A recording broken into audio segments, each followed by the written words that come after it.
नमस्कार, मैं रचना शर्मा चढ़ती कला टाइम टीवी देख रहे सभी दर्शकों का स्वागत करती हूं। आप देख रहे हैं उत्तर प्रदेश के खास समाचार। उत्तर प्रदेश में श्रावस्ती जिले के इकोना क्षेत्र में एक भीषण सड़क हादसे में 4 महिलाओं समेत 5 लोगों की मौत हो गई है, जबकि 3 गंभीर रूप से घायल हो गए हैं। मुख्यमंत्री योगी आदित्यनाथ ने सड़क दुर्घटना में लोगों की मृत्यु पर गहरा शोक व्यक्त करते हुए शोक संतप्त परिजनों के प्रति संवेदना व्यक्त की है। उन्होंने हादसे में घायल लोगों का समुचित उपचार कराने और प्रभावित लोगों को हर संभव मदद और राहत प्रदान करने के निर्देश दिए हैं। सीएम योगी ने कहा है कि जनपद श्रावस्ती में हुआ भीषण सड़क हादसा अत्यंत दुखद है। प्रभु श्री राम से प्रार्थना है कि दिवंगत आत्मा को अपने श्री चरणों में स्थान व घायलों को शीघ्र ही स्वास्थ्य लाभ प्रदान करें। सीएम योगी ने साथ ही कहा है कि स्थानीय प्रशासन द्वारा घायलों व पीड़ितों को त्वरित व समुचित सहायता उपलब्ध कराई जा रही है। वहीं पुलिस सूत्रों के अनुसार बौद्धे परिपथ पर ट्रैक्टर ट्रॉली और टेम्पो की जबरदस्त टक्कर से यह हादसा हुआ है। हादसे के बाद टेम्पो पलट गया और उस पर ट्रक चढ़ गया, जिसकी वजह से लोगों की मौत हो गई। सूचना मिलते ही पुलिस मौके पर पहुंची और आनन फानन में 8 हताहतों को रेस्क्यू कर अस्पताल ले जाया गया, लेकिन वहां पर डॉक्टरों ने 5 को मृत घोषित कर दिया, जबकि 3 की हालत अभी भी नाजुक बनी हुई है। इस हादसे में एक छोटा बच्चा और टेम्पो चालक सुरक्षित बच गए हैं। उत्तर प्रदेश के मुख्यमंत्री योगी आदित्यनाथ ने बाढ़ प्रभावित इलाकों का हवाई सर्वेक्षण किया। इस दौरान सीएम योगी ने यहां पर लोगों को राहत सामग्री वितरित की। मुख्यमंत्री योगी आदित्यनाथ ने यहां राहत सामग्री और राशन का वितरण किया। इसके साथ ही बाढ़ की समीक्षा भी की। मुख्यमंत्री योगी आदित्यनाथ ने बताया कि राशन वितरण के साथ लोगों के स्वास्थ्य को देखते हुए स्वास्थ्य संबंधी किट वितरित की जा रही है और लोगों की समस्याओं को ध्यान में रखते हुए उसका निस्तारण भी किया जा रहा है। दरअसल चौरी चौरा इलाके की राजधानी सिलहटा और आम घाट पर बने बांध के टूट जाने से ब्रह्मपुर और जंगा के 1 दर्जन से अधिक ग्राम प्रभावित हुए हैं। ऐसे में 30,000 से अधिक की आबादी भी प्रभावित हुई है। यही वजह है कि मुख्यमंत्री योगी आदित्यनाथ बलरामपुर के बाद सिद्धार्थनगर, महाराजगंज और गोरखपुर के बाढ़ प्रभावित क्षेत्रों का हवाई सर्वेक्षण करने के साथ ही लोगों में राहत सामग्री वितरण कर रहे हैं। जबकि सीएम मंदिर में ही रात्रि विश्राम करने के बाद अगले दिन रविवार की सुबह जनता दर्शन में फरियादों की समस्याएं सुनेंगे और इसके बाद वह बीआरडी मेडिकल कॉलेज का निरीक्षण कर सकते हैं। उसके बाद मुख्यमंत्री गोरखपुर से प्रस्थान कर सकेंगे। कल किसान नेताओं ने यूपी के मुजफ्फरनगर में महापंचायत बुलाई है। किसानों की महापंचायत को इनेलो ने भी समर्थन दिया है।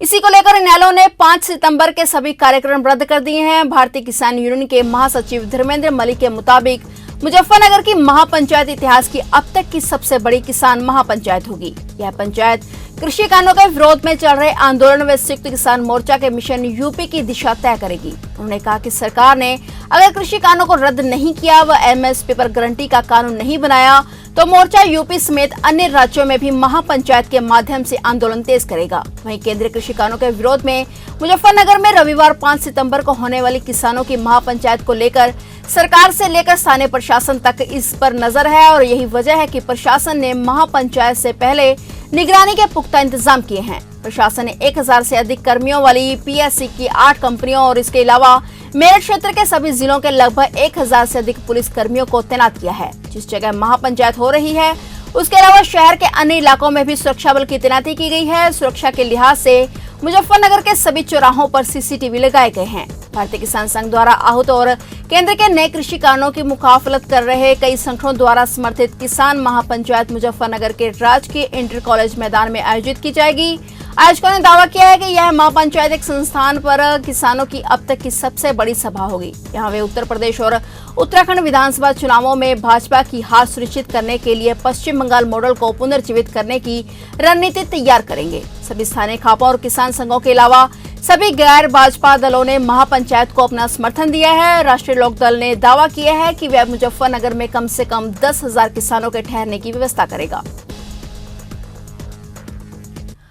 उत्तर प्रदेश में डेंगू तेजी से गंभीर होता जा रहा है। फिरोजाबाद और मथुरा में डरावने आंकड़ों के बाद अब पूर्वी उत्तर प्रदेश में भी डेंगू पैर पसार रहा है। संगम नगरी प्रयागराज में गंगा यमुना नदियों में आई बाढ़ से राहत मिलने के बाद अब डेंगू खतरा बनता नजर आ रहा है। प्रयागराज में अब तक 34 लोगों में डेंगू की पुष्टि हुई है।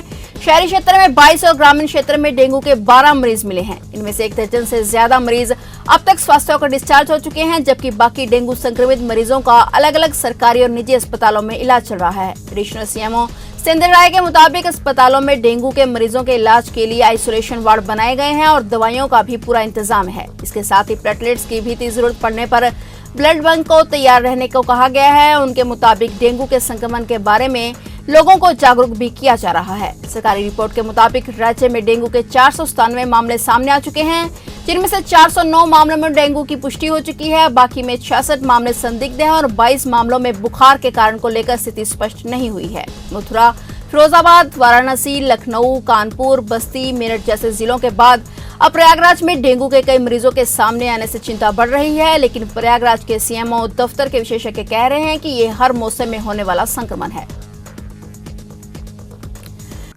उत्तर प्रदेश की योगी सरकार बेसिक शिक्षा परिषद के विद्यालयों को सुदृढ़ करने के लिए अहम कदम उठा रही है। सीएम योगी ने कहा है कि विद्यालयों में जरूरत के अनुसार शिक्षकों के नए पद सृजन और रिक्त पदों पर नियुक्ति भी की जानी चाहिए। विषय की महत्ता को देखते हुए राज्य परिषद के अध्यक्ष की अध्यक्षता में एक विशेष समिति बनाई जा रही है। सचिव बेसिक शिक्षा और सचिव बेसिक शिक्षा परिषद इसमें सदस्य की भूमिका में होंगे और यह समिति रिक्त पदों का अध्ययन कर अपनी रिपोर्ट प्रस्तुत करेगी।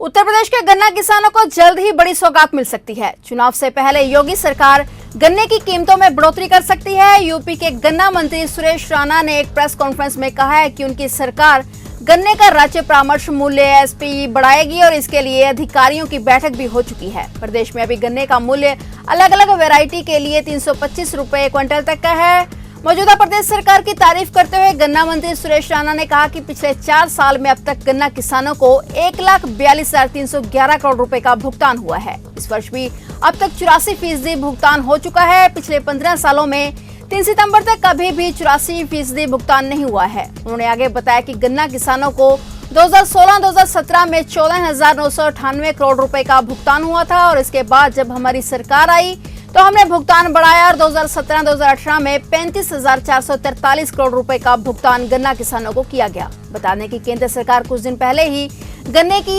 एफआरपी पर 5 रुपए प्रति क्विंटल बढ़ाकर 290 रुपए प्रति क्विंटल कर चुकी है। वहीं प्रदेश में अभी गन्ना किसानों को गन्ने की कीमत 310 रुपए, 315 रुपए और 325 रुपए प्रति क्विंटल मिल रही है। 3 रेट वैरायटी के हिसाब से ही रखे गए हैं। आपको बता दें कि उत्तर प्रदेश देश का सबसे बड़ा गन्ना उत्पादक राज्य है। प्रदेश में सालाना लगभग 179 मिलियन टन यानी देश का 44.75% गन्ना उत्पादित होता है। देश के कुल उत्पादित चीनी में उत्तर प्रदेश का योगदान सबसे ज्यादा है।